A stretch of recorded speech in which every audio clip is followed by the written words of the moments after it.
Quand on a un sentiment de défiance entre les gens et les médias qui sont traditionnels et pourtant fiables. Et donc la meilleure manière aussi, quand on a ce genre de situation, c'est que les gens, par les médias citoyens, prennent la parole eux-mêmes, disent en quelque sorte leur point de vue, leur vérité à eux, livrent des informations aussi fiables, vérifiées, etc.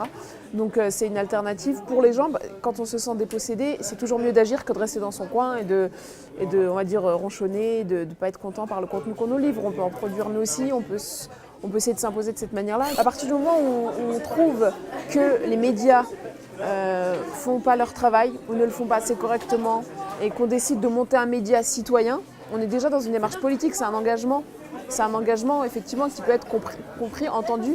Moi je dis plus engagement citoyen qu'engagement politique, parce que pour politique ça veut dire voilà, une certaine idée de la société derrière, une certaine volonté de propager certaines idées. C'est pas forcément le cas quand il s'agit de journalisme citoyen. Quand il s'agit de journalisme citoyen, on est plus dans je veux rétablir une certaine vérité.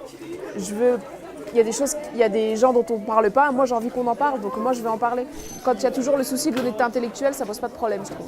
Après, dans les médias citoyens, il y a une différence de la manière de traiter l'information, c'est-à-dire que les médias citoyens, je connais pas de médias citoyens qui fait du hard news, c'est-à-dire qui est là tous les jours, qui livre des informations comme sur BFM ou comme avec un fil Twitter pour les quotidiens presse écrite, qui donne les informations comme ça toutes les minutes. Il n'y a pas de live, etc. Donc je pense que ça préserve un peu de ce truc de fake news ou de cette précipitation.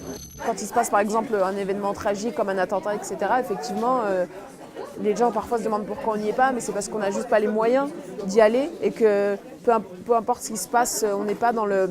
Tout de suite, on n'est pas dans l'information brute, en fait. Tard, on sent que les gens ils sont un peu plus confiants quand il s'agit de médias citoyens.